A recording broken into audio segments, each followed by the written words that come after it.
Oof. How are we gonna guess? That can't even reach. We are live. We wanted to come live. Ah, here we go. Here we go. Plug it in there so the battery don't die too quick. Yeah, I wanted to come live and just drop a few thoughts. Maybe see if I can get a few thoughts on this whole thing with. Let me take this off.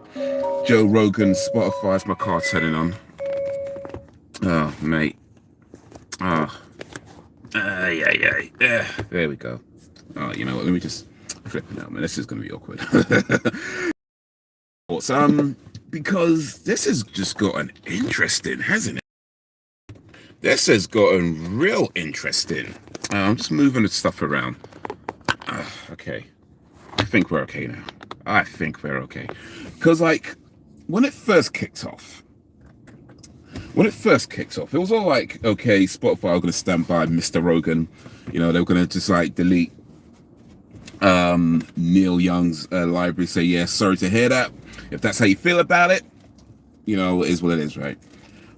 And I was like, raw, Spotify just stood by, you know, Rogan, because normally when these things happen, these cancel culture type things happen, people issue ultimatums, especially when there's a mob involved, you know, companies back down, and we've seen that, right? Even if they only back down in small ways. But they do back down. This time Spotify, like, nah, man, we're going to stick with Joe Rogan. But dang!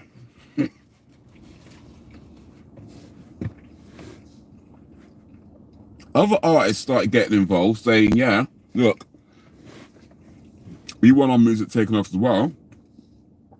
But we don't like what you're saying about the whole COVID pandemic. We don't like it. So if you're going to support that, take our music off too. A bunch of other artists started getting involved.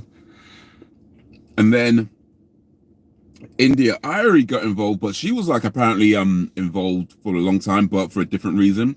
More to do with like racism and some of Joe Rogan's comments, in particular, the use of a particular word beginning with N. And she showed like a clip with a whole bunch of times, like 20 times, whatever it was, of Rogan saying the N-word. And then when that came up, other people were like, okay, yeah, The Rock was apparently took back his support of Joe Rogan.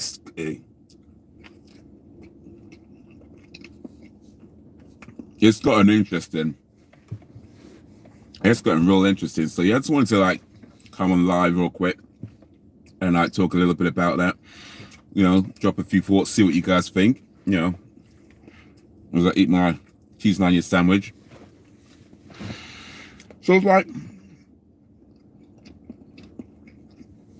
oh, and also, apparently, Spotify removed something like 113 episodes of his podcast that featured people like, is it Alex something? I can't remember his name right now, but some of the more controversial ones, like 113 episodes that they've deleted, just kind of quietly deleted, but some tracker website noticed that apparently. In fact, there's a website, a guy set up a website called Joe Rogan Deletes or something like that, which automatically tracks when Spotify deletes their episodes. Who would think of that? Who would think? Apparently that's a thing. Apparently that's a thing. There's a guy decided, I don't know when, I guess it was a while back, but somebody decided at some point to set up a whole website tracker that automatically tracks when Spotify deletes Joe Rogan episodes. Like, who would do that? Apparently somebody did, and now it's paying off because they spotted that Spotify deleted 113 episodes of Joe Rogan's podcast after they initially backed him. I need something better to hold the thing up. This is my hands for now. So yeah, it's gotten real interesting. Here's the thing, I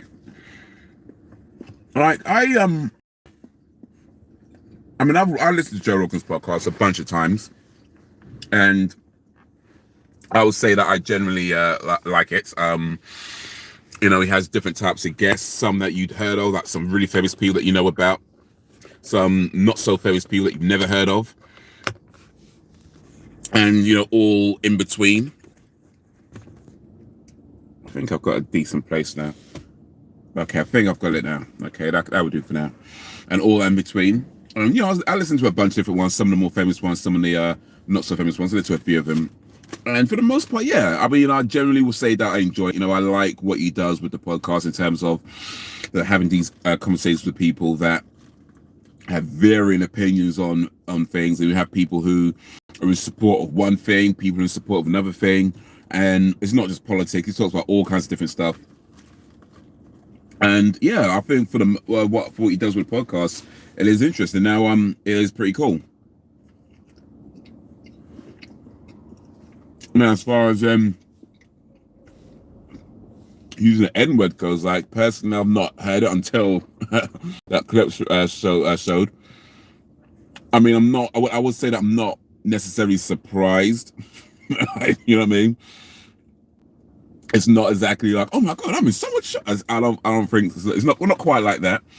I mean, it is what it is. There's people out there who get a little bit liberal with certain things, and it's not particularly surprising that Mr. Rogan is one of those people. I mean, he's a comedian. He's always been on like, I don't know if edgy is the right word, but certainly pretty much just says what he wants and how he feels. So the fact that that word's come out his mouth a bunch of times, it is what it is. My thing is context matters, and the video that was shown you don't see the context. I'm not trying to defend him on that, because ultimately, as much as context matters, there is a case to be said about, regardless of the context, there's other words you can use, rather than saying that word, and especially when you know that a lot of people take offense to that word regardless. So there's definitely a case to be said about, look, yeah, context matters, but even still, perhaps choose other words. Wild One Triple X. How you doing? We're just talking a little bit about Joe Rogan and the whole Spotify thing. For you, live at 5:30. Oh, it's 5:30 a.m. where you are. Okay. It's 10:30 a.m. for me. I guess we're about 5 hours ahead of you, which puts you on East Coast. Is that right? East Coast America? East Coast USA? Am I working it out right? If we're if it's 10:30 now, 5:30 for you, I think that puts you around about the East Coast and USA. But yeah, let's talk a little bit about the whole Joe Rogan Spotify thing. Do you have any thoughts on that? Have any opinions on that? Let me know. Let me know. But well, like I say, the whole N-word thing, for me, it's like, yeah, what is the context? That's the thing for me. What was the context? Why was he using that word? And even if the context was, say, more justifiable, yeah, I think it's still fair to say that, look, there are other words you can use. There are other ways you can describe what you're talking about. And we'll see if he knows that now. I don't know. But as far as the whole misinformation goes, personally I feel like that's his fault. Like I've listened to his show, and he has his opinions for sure. He definitely has his opinions and his viewpoints, but ultimately it's just that, his opinions and viewpoints. You munching away. Yeah, cheese and onion sandwich. Well, to finish it now. But yeah, he has his viewpoints for sure, and he definitely expresses his views of certain things and some of the experiences about having COVID and what he's been through and what he thinks appropriate. But ultimately, like he's said plenty of times, he's a podcast host, he's a comedian. Like he's not the one. He's not the one that you should be taking advice from, and it should never be seen that way. Everybody can have an opinion, and everybody's allowed to express their opinion. As an individual, you decide. Just because Joe Rogan is popular and has a massive audience, it doesn't mean that he has to only give one viewpoint and say, oh, you're responsible for this. He's responsible for himself first and foremost. So the opinions that he expresses are his own and don't necessarily represent Spotify or anybody else. And ultimately, if you're listening to his podcast, you might agree with him, you might not agree with him, that's fine. But you decide as an individual how much of that you take on. But you don't get to blame somebody or say you're causing this, you're causing that, because at no point does he say this is what you must do. He just says this is what I think people should do, or this is my opinion. At least that's what I've seen. That's what I've seen anyway. As far as I can tell, as far as no, I don't believe I've ever heard him say you must do things this way. He's only ever said what he thinks and what his advice might be, but never that you must do it. Ultimately, it comes down to it's just an opinion, and he's a podcast host, comedian. And he probably should be taking his advice. I'm pretty sure I've heard him say that at least a few times. So yeah, this whole misinformation thing, I think this is false. There's no misinformation, it's just different opinions. And people are allowed to have different opinions. You don't have to agree with those opinions. But should it be shut down because his opinion is different from yours? Nah, come on, man, that's just ridiculous.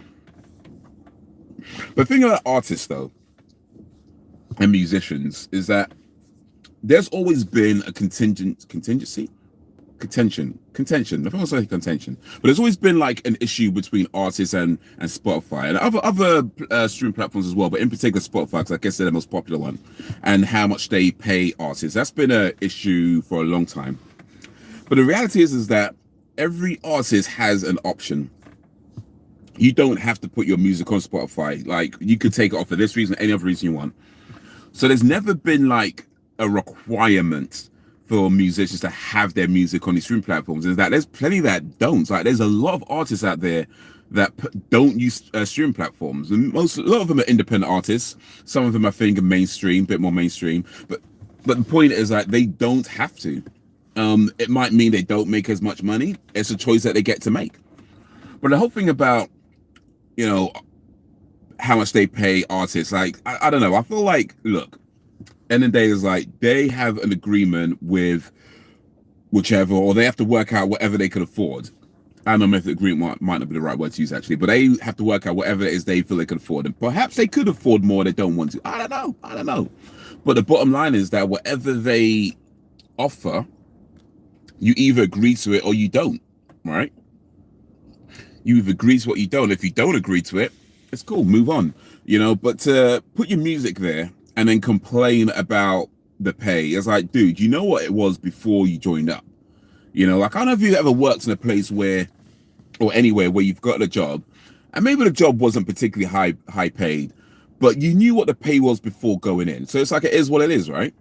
And then there's always somebody who just complains constantly about what the pay is. And you're like, there's a point where it's like, yeah, I get it, it's low pay, but at the same time, you knew what it was before you got here. Why are we complaining this much about it? If it's that much of a problem, you know what I mean? It's like, just time to move on to another job. But like, when you go on these platforms and you put your music on these platforms, and you know what their deal is, you know what their pay is, and then you constantly complain about how they don't pay artists properly, it's like, yeah, remove the music then. You know, that's always been the case. And if enough artists decide that they don't want to put their music on these streaming platforms because it pays too low, then it'd be up to these platforms to decide how much they actually pay artists, and whether they're going to either pay artists more or die on their sword. You know, that's how that's always worked. So yeah, this whole thing about, you know, paying artists more, and this is like, that's the conversation that's been around for a long time. And I don't know if this is going to be the thing that does it. I know, like, some people was it in the RO saying that you know, they should pay artists like the same what they're paying Joe Rogan or some equivalent. To be honest, I don't see that happening anytime soon. But that's up to Spotify to decide how much they change based on this. But my thing is that, look, if you know what the deal is and you still put your music on anyway, don't complain about the deal. Just move on. Like, if you didn't realize how bad it was, I guess that's possible. Maybe you didn't realize that it's going to be that bad. It's like, all right, cool. You're under no contracts to be there. Remove your music. It's fine.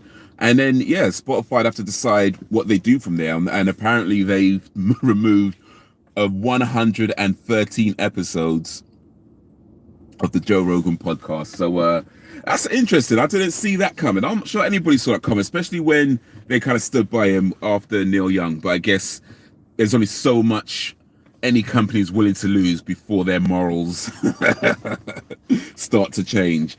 But it'd be interesting to see what happens next with Spotify. Personally, I mean, I do use Spotify, but I don't have a premium subscription with them because I have YouTube Music. And YouTube Music has served me well for the time that I've had it. So I personally have no intention of switching to any other platform right now. But it'd be interesting to see what happens with Spotify, because they have been the most popular streaming platform for a long time. I believe they're the most, but between them and Apple Music, I think Spotify has the edge. I might have to double check that, but I think Spotify has the edge, or maybe even more than an edge. But if they're not the biggest, then they're definitely amongst the biggest streaming platforms when it comes to music. So it'll be interesting to see what happens next, because they've already removed some of the episodes. Will they remove more? And also it goes to kind of show, like, how much can you affect a company when it comes down to things like, that company losing money, right? How much does that company lose? How much is that company willing to lose to support something? And I was saying this before, that I don't know the specifics of the contract with Joe Rogan, but I'd have to somewhat assume that Joe Rogan himself has some safeguards in there. And if that's the case, what does this mean that they've removed his music? Is that breach of their contract? Or could he do something? Could he sue? Could he? This could be real interesting, but I don't know, man. I don't know. I kind of feel like they should have just left the episodes there, because at the end of the day they were already up there. It's not like you could erase it from people's memories, and to act like it's a problem now, it reeks of lameness to me, because it's clear that you're only doing it because of the backlash. If it was a problem before, they should have said something before. The fact that they left it there, and it's not like they wouldn't have known. You sign $100 million deal with somebody, you're checking what you puts up. Come on, you are checking what you puts up. So they would have known about those podcasts. In fact, I think some of those podcasts are actually recorded before the deal, so they actually imported them afterwards. So yeah, you would have known. Come on, man. In fact, there was some query at the time when the deal was signed, are they gonna censor him? Are they gonna delete certain podcasts? And it's like, nope, they weren't gonna do that then. So they would have known. They definitely would have known what was said during those in those episodes that he now decided to remove. So to me, it just reeks of lameness. If it was a problem, they should have said something when they were uploading it, when they were checking it, when there was some queries about it back then. They were like, no, we're gonna put it all up, and now, we're gonna remove it because lame, man. That is lame. That is lame to me. But hey, it's their business, and we'll see where it goes. Let's see where it goes. They've lost enough subscriptions because of this. Is it possible that they could lose more? Because think about it. They signed $100 million deal with Joe Rogan. If they're removing those episodes now, how many Joe Rogan fans are gonna be like, nah, we don't stand for this? And if you're willing to sign $100 million deal with somebody, that's gonna be a lot of people listening to that podcast to make it worth that much money, right? So if a lot of those people who listen to Joe Rogan exclusively on Spotify decide, now I'm just gonna go and listen to stuff on YouTube now, or whatever, I don't know, man. What does that mean for the future of Joe Rogan's podcast? Is he able to move it to another platform? I don't know, but it'd be real interesting to see where it goes and how if Spotify can even survive something like this, because it seems like they're trying to serve two different audiences and they could only please one of them. That's what it looks like to me. They're trying to serve two different, I'm sure there's more than two audiences, but you know what I mean. At the moment, it seems like there's two sets of groups of people, and they can only please one of them, because if they remove episodes, they piss off the Joe Rogan fans, which apparently there are a lot of if you're going to sign $100 million deal, right? But if they don't remove the episodes, piss off everybody else, and that's a lot of people too. So, I don't know, man. They removed 113 so far. Will they remove any more? Apparently going to start putting warnings, which is fine. I guess that's fine, but yeah. It'd be interesting, man. It'd be interesting. But anyway, just wanted to come on and share some thoughts. We never be knowing as their minds are different indeed. People change. People change minds all the time. That happens, and that's fair. That's absolutely fair when people change minds. But yeah, it's like, the way minds change sometimes is questionable. And I feel like in this particular case, nah, it just seems a bit lame. Because it's not even that long ago that deal was. I think that deal was maybe a couple of years ago. So it's not even that long.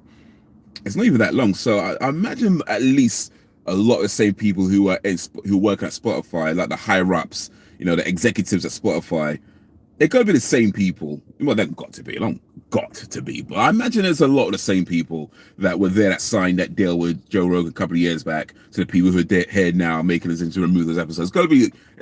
I imagine it's a lot of the same people. But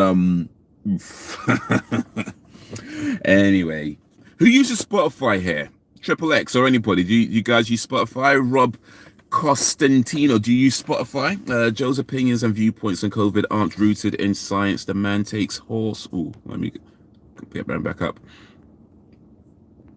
The aren't rooted in science. The man takes horse dewormer for it, and so will some of his audience because he is an influencer. They like and trust him. Chances of different people probably low. Yeah, that's what I'm thinking. It's probably some of the same people use Spotify sometimes. Okay, is that premium though, or just a regular Spotify? I just got the regular free one. But with the dewormer stuff, I mean, here's the thing about that.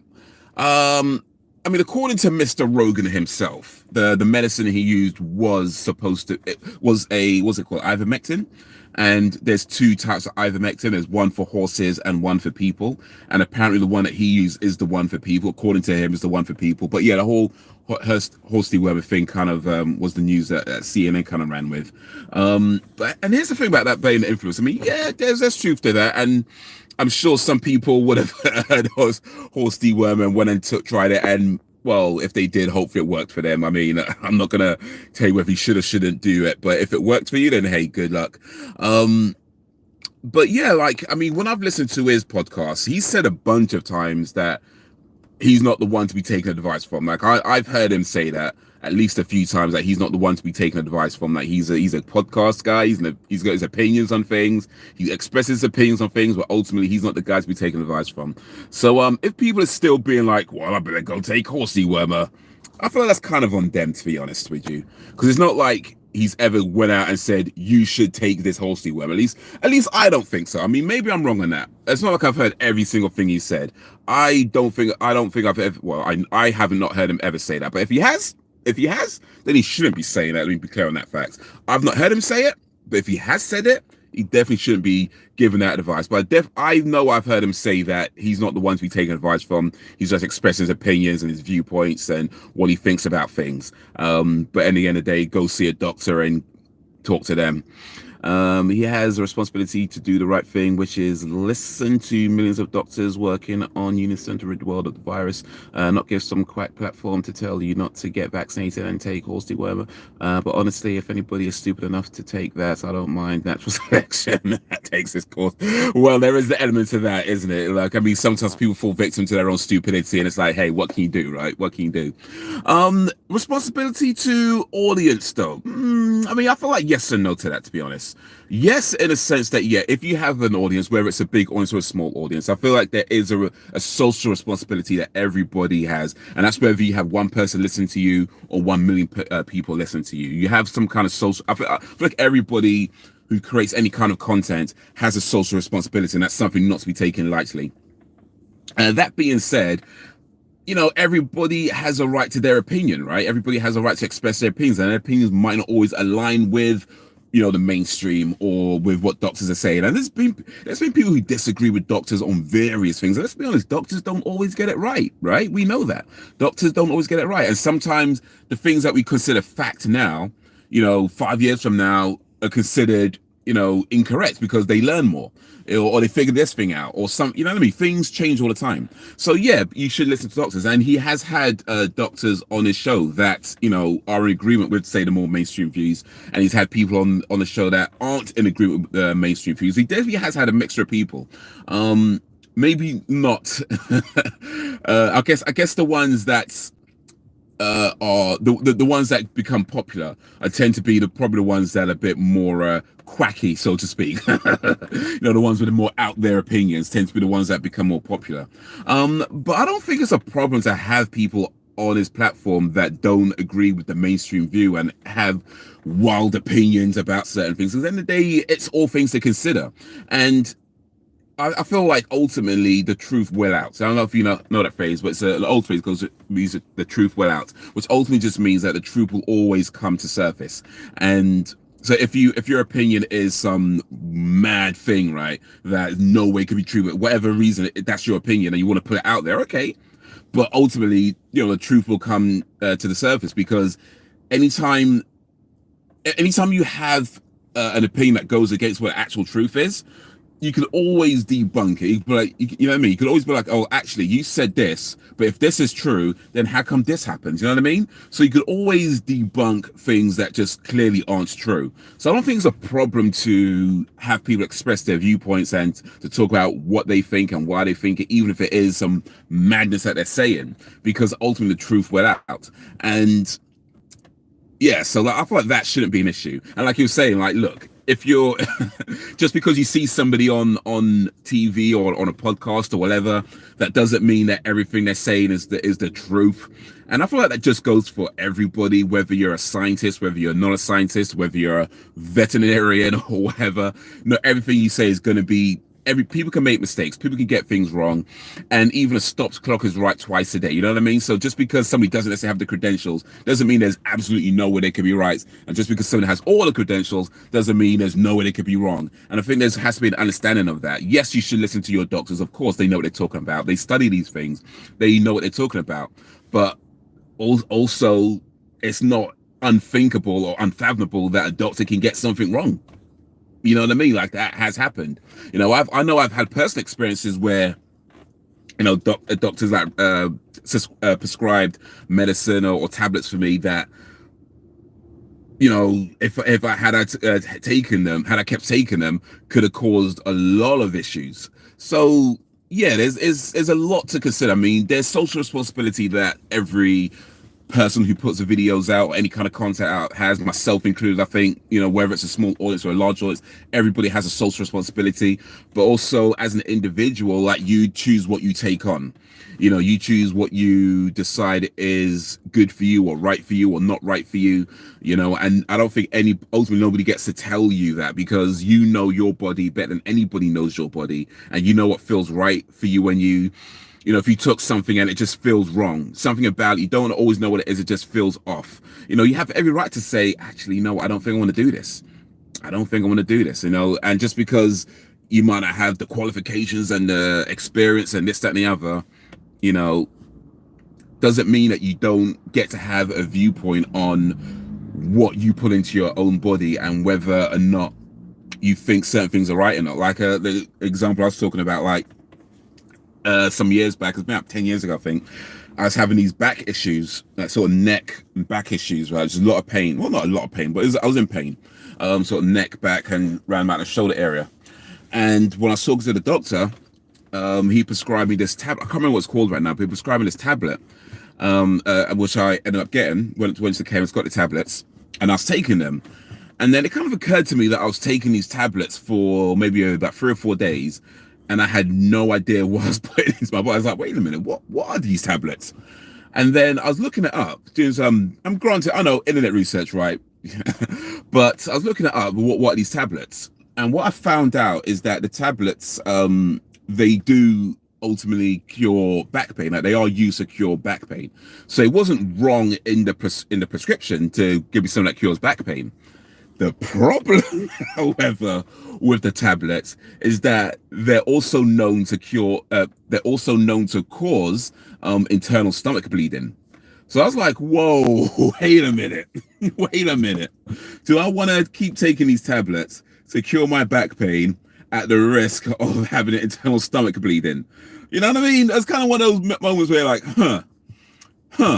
I'm not sure I want to replace one problem that's, you know, kind of an issue, not exactly minor, but, you know, we're not talking like life-threatening issue either, with something that actually is life-threatening. Do I want to do that? Do I want to replace one problem with something that's potentially life-threatening? So I was like, no, I don't think I want to keep taking these tablets. And then I just looked up things like, you know, stretching and, you know, stuff like that, and some more physiotherapy, and it seems to work. I wouldn't say that I'm completely pain-free, depending on how I sit, and I had bad posture for years. You know, that's one of the reasons I had started having back pain, is that bad posture for a long time. So it's definitely looked into things like correcting my posture, you know, and, you know, trying to sit properly. But anytime I kind of slip back into some of those old habits, you could definitely feel some of that pain creeping up. So I wouldn't say it's cured, but I definitely feel better most of the time now. Now, look, I'm not saying that that's going to count for every single scenario.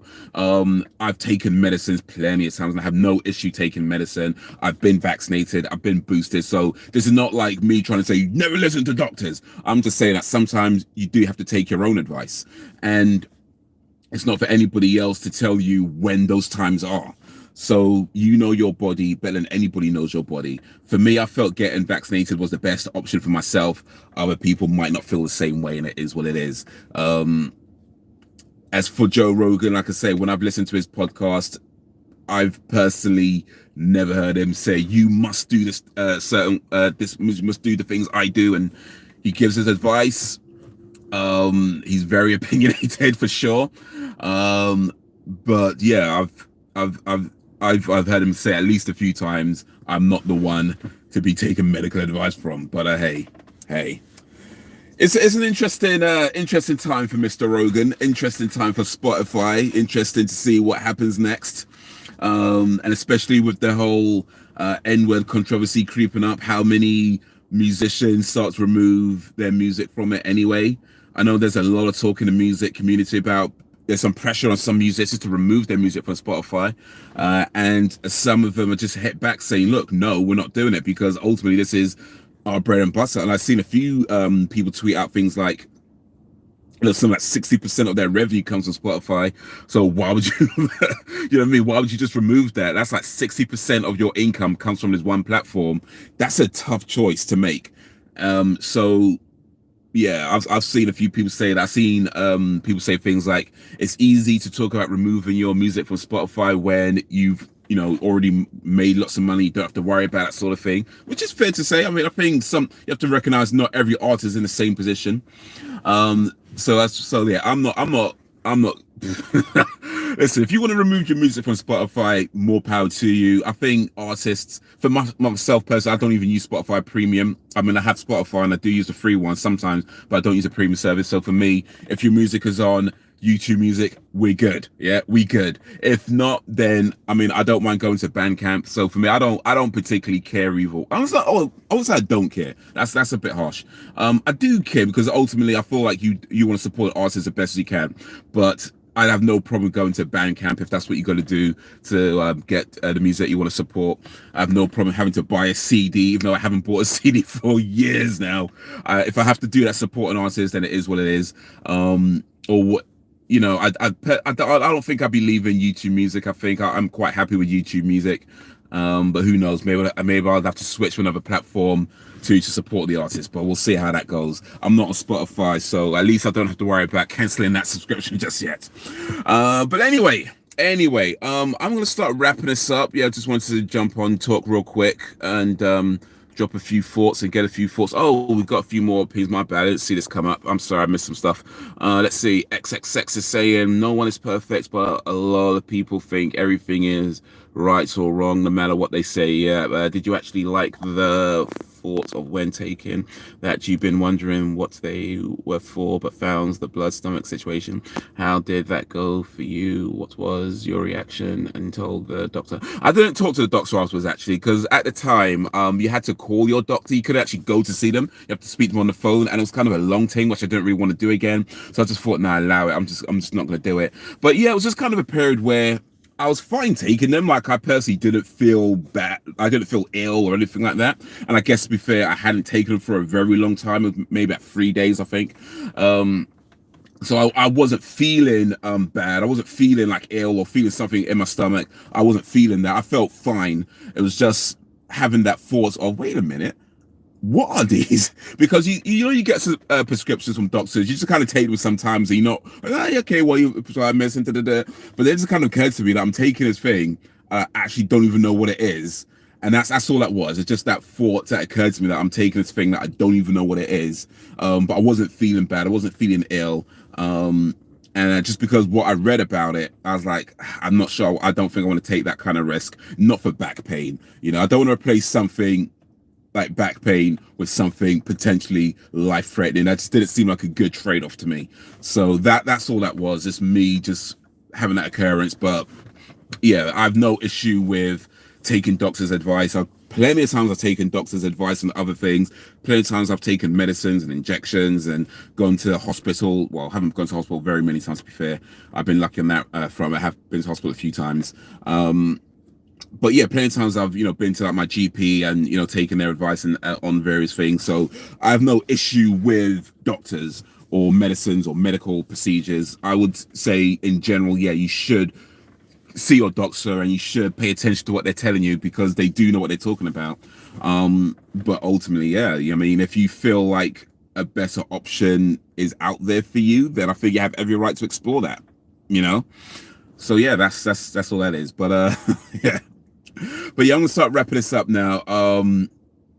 Guys, appreciate you coming through on this impromptu live stream. If you are available later on today at around 9 p.m. GMT, then the plan is to go live again, God willing, to do some reactions, some live reactions, talk about some stuff, maybe talk a little bit more as well. We'll see. But we'll talk about some stuff, just hang out, chill, watch some videos, have a laugh, maybe even learn a few things. We'll see how it goes. But if not, then maybe you can catch the replay, or check out my other channels. I've got a bunch of stuff on different channels. I do comedy, I do movie reviews, streaming on Twitch as well. Not haven't been last week, but try and get back to that. But yeah, whenever you can catch something that I'm doing, please do. I'm all over the internet, Twitter and Insta and all that stuff as well. There's some links in the description if you check me out on those platforms too. I'm not on Spotify. I'm on Bandcamp though. I do have an album out on Bandcamp. I don't know how many people know this, but I do actually have a spoken word album available on Bandcamp. If you search BH the Uncivilized on Bandcamp, uncivilized spelled with an S. Say it, don't spray it. Uncivilized spelled with an S. BH the Uncivilized on Bandcamp, then you'll find it. You can listen to it for free. You can actually download it for free as well. Or you could kick a few bucks over it if you're so inclined, but no pressure. But anyway, guys, that's gonna be it for me. So until whenever, if ever, peace.